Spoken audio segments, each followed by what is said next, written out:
One is it's not just what you do, it's how you do it. So we can have the best frameworks on paper, we can have the best intentions, but if we don't have this whole of government approach, where on one side the government is reaching out with an open hand, and on another side the perception and sometimes the reality is that community experiences the iron fist of government, that makes it an incredibly difficult conundrum for people who want to be included to be part of the solution. The amplification issue is always a problem. In Los Angeles, we have during Ramadan an amazing organization called the ILM Foundation, and they serve tens of thousands of people every day on Skid Row and all across Southern California as part of their Muslim faith, and they get no coverage. And then the other is investment, investment, investment.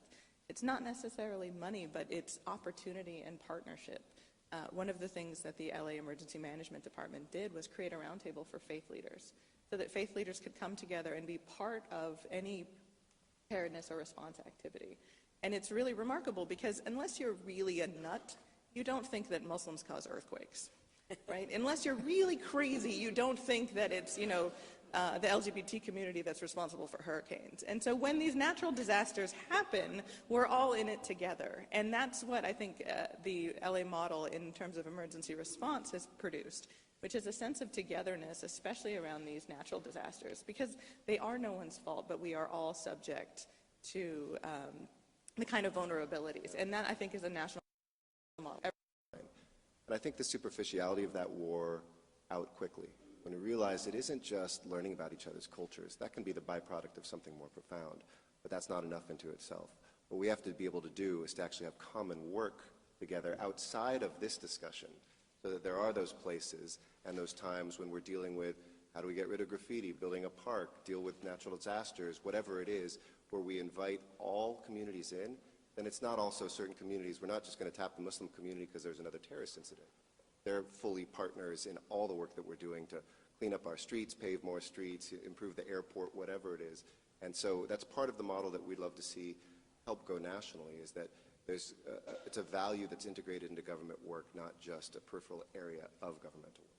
And that's the type of thing where government agencies, as they roll out this kind of work, their job is to set the table wider and wider so that more people can participate, and to reduce the barriers for participation, because it's not always easy for every community to join the table.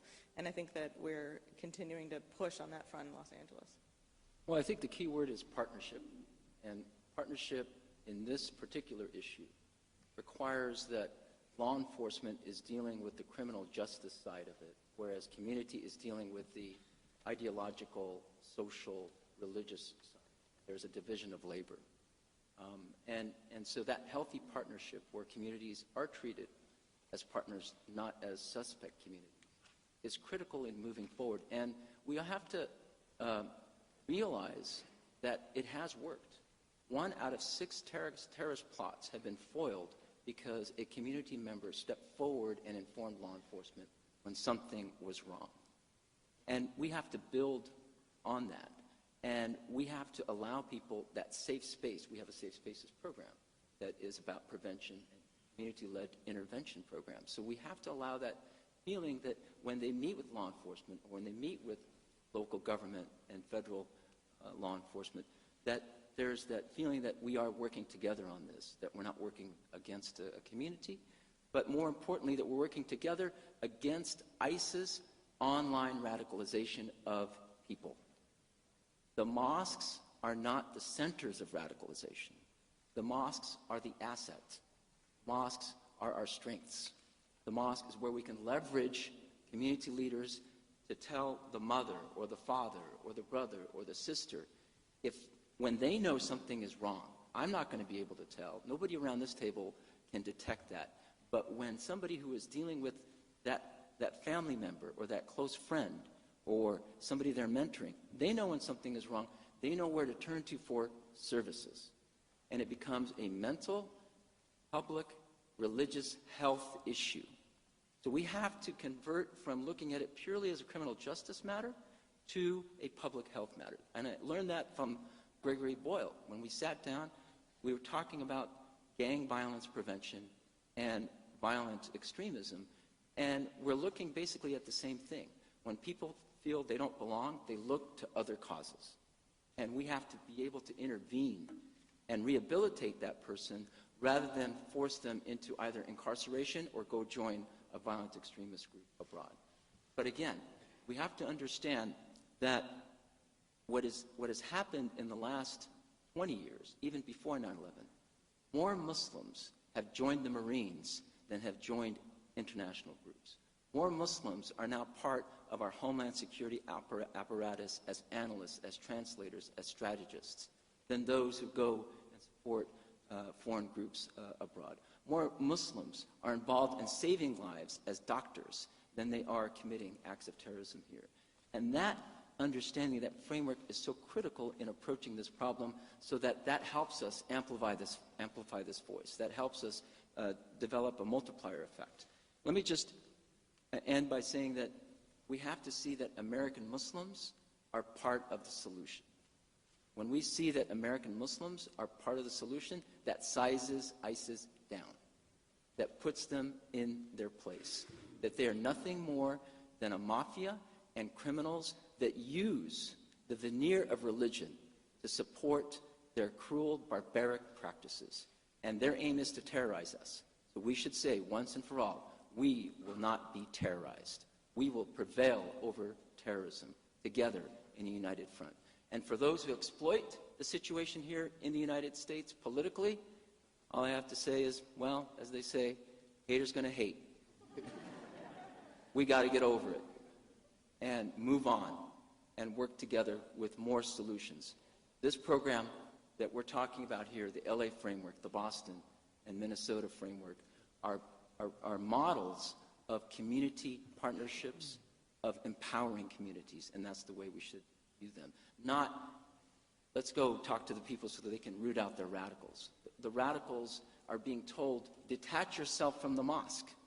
Detach yourself from the family. That's what a lone wolf is. And in part, that's because the mosques have rejected the ideology of Al-Qaeda and ISIS, because we feel that America is our home. Home is not where my grandparents are buried. Home is where my grandchildren are going to be raised.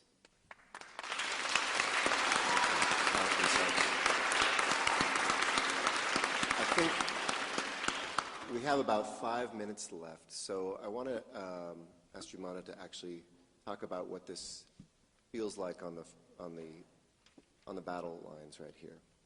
We've seen, which is maybe a measure of success, an uptick in the number of people who reach out asking for intervention, as people learn that this model is out there. The Human Relations Commission of the City of Los Angeles offers those sorts of services. How often are we having people reach out to the city saying, I have a family member, a friend, a colleague, somebody who needs help, and what happens at those moments? Sure. So there are obviously those instances where families, parents, friends reach out. And this is sort of the idea of building a strong network of service providers and community-based organizations. And it's because of those relationships that we're able to refer to the appropriate services. I know Access and Nahla Kayali was mentioned earlier. This is an example of an organization where they provide the type of wraparound services that we need for our families. The idea of building off-ramps is something very much in the thought that there are various elements in which we can intervene very early on before an issue or before an isolated person feel that they need to sort of commit an act of violence in return. So if we look at something, for instance, in San Bernardino, if we very closely look at that and our ability to provide the types of social services very early on could have potentially caught some of the very early indicators. And so our focus is on our ability to identify early indicators, but also our ability to provide the types of social services, the appropriate social services that are culturally appropriate, that are meeting the very specific needs. And certainly having the Human Relations Commission at the City of LA has truly been instrumental in terms of the ability to convene communities across race, across religion, across ethnicities, and sort of the notion of this pluralistic society is no longer a concept. It's a reality that we live through our discussions, but also through the various activities that we carry in the community and with the community. One of the things that we have coming up is a Day of Religious Pluralism, for example. The Day of Religious Pluralism was a formal resolution which the City Human Relations Commission, working with our interfaith advisory group, they drafted the statement, and it was very formally before City Council. So when we talk about giving platform, it's that sort of formal platform that helps amplify the voices. The work continued, and now on April 21st, it's every April 21st is the Day of Religious Pluralism for the City of LA, and we will be carrying out citywide services through social media, through activities and services in the community. So these are the kinds of examples of what it means to have a cohesive society. And the notion that in a cohesive society, we squeeze out that space where violent ideology can take root. And so the more we are working together as a community, and this is really not a burden of one particular community, this is not a burden of the Muslim community, this is all of us as Angelenos, as Americans, that we come together to confront this. Jim, what can everyday people do to be involved in this? So 2 words, Mr. Mayor, I've heard Bree and Salam, I think you yourself and the Secretary have even mentioned, talked about convening and empowering. So, and I think government and also concerned private sector groups and nonprofit groups, in this time in our history in this country, more than ever have an opportunity and a responsibility to convene, provide the forum for the various groups and factions to come together. And I think through what would be a simple thing here in LA, such as preparedness and readiness, it empowers folks. And empowered communities are less likely to fall prey to the nonsense that we hear, whether it's foreign-born nonsense or these days domestically driven nonsense. So I think government and private sector organizations, like I said, have a responsibility and an opportunity to be greater conveners right now. And that convening brings the folks together. We create this sense of empowerment. People who, we've seen this in the preparedness world, that communities could be very diverse. I think the ballot here is printed in 9 languages. So yeah, that's the official, differences in terms of LA. But I think bringing the diverse communities together and creating a sense of awareness, a sense of self-determination, a self-defined, self-determined community is much more resilient in the face of these adverse, affects that we have to deal with every day, and certainly in the area of violent extremism. Secretary, would you like to any concluding remarks? Well, I want to thank all of you. This is an incredibly useful discussion. I hope that it will be replicated in many places, in many different settings, where people will be convened in order to have candid conversations. There's so much misinformation, and there is fear and anxiety that cuts across all communities about people's security, about their self-determination, about their acceptance, about their ability to keep themselves and their children safe and on a track that they believe will lead to a better outcome for them and their families and others.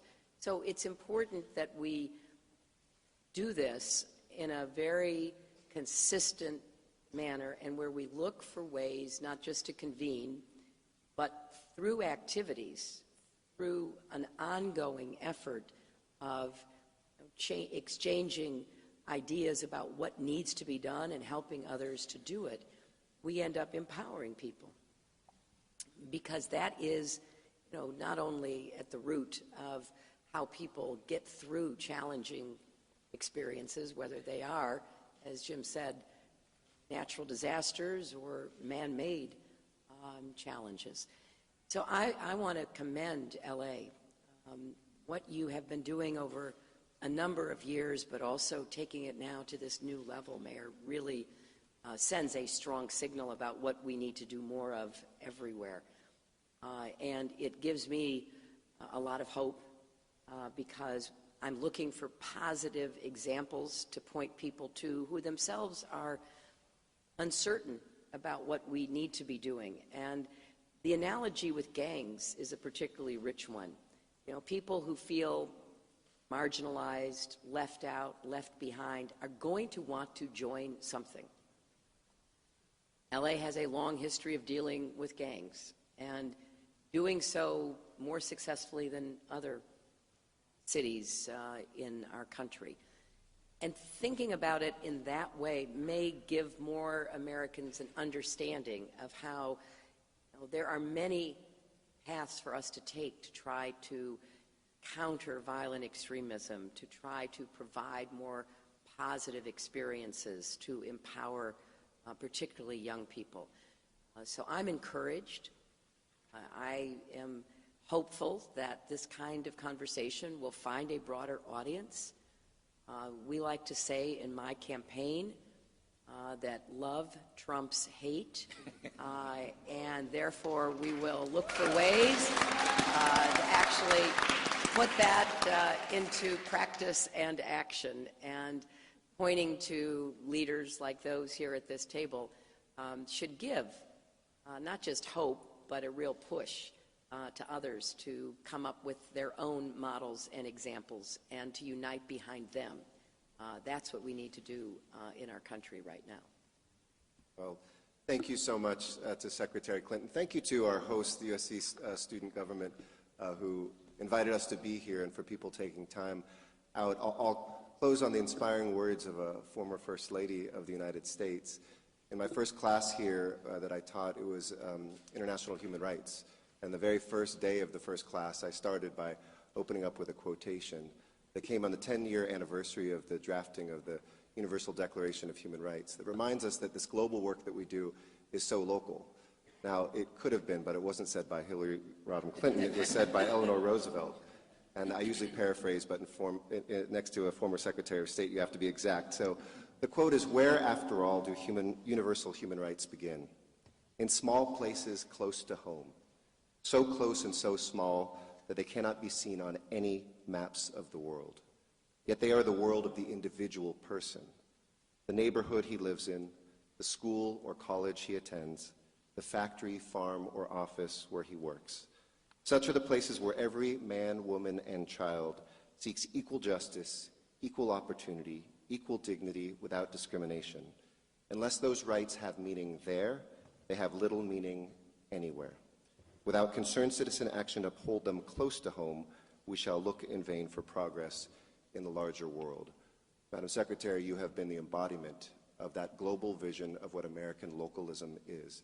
And we hope that here in Los Angeles we can continue to innovate and to inspire, and with your leadership, make sure that that spreads throughout this land and throughout this world.